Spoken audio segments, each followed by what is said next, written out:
We have another emergency unfolding in Clayton. Let's get to Holden Kerwicki, where there are evacuations underway due to a gas leak on West Polo. Holden?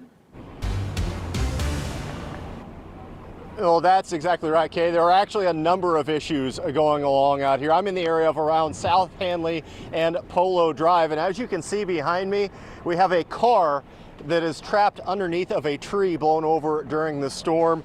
According to the Richmond Heights Fire Department, they've had a number of calls with trees on cars, a number featuring entrapments. The good news here, they've got everybody out of those cars, including this one right here, and no one was hurt. Now, here on Polo Drive, we can see this is a tree down. It looks like a piece of someone's gutter stuck, inside of that tree. There are multiple trees down all throughout this entire neighborhood. We're going to kind of walk over this way. This would be to the west, just south of downtown Clayton. And here on Polo Drive, there is a gas leak. Now, the fire department is evacuating homes in this area, as well as a number of apartment buildings in this area. They said that they have not only a gas leak, but also electrical lines down.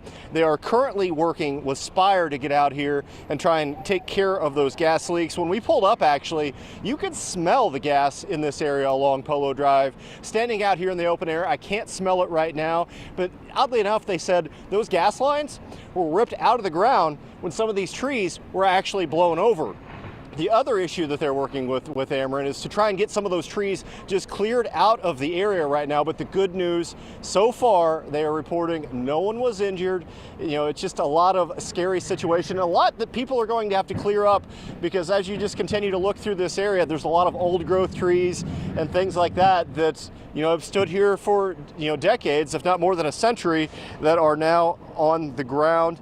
Now, one thing that fires did want to tell people to do was avoid the area between Big Bend and Wydown. They've actually closed down that area due to the number of trees that are down throughout the town of Clayton and Richmond Heights. So if you have to get out right now, understand it is going to take you some time to get around, and especially through Clayton and Richmond Heights, a number of the street lights are actually out because we don't have power. But for now, I'm going to send it back to you in the studio as we continue to survey some of this damage. Reporting live in Clayton, I'm Holden Kerwicki, 5 on your side.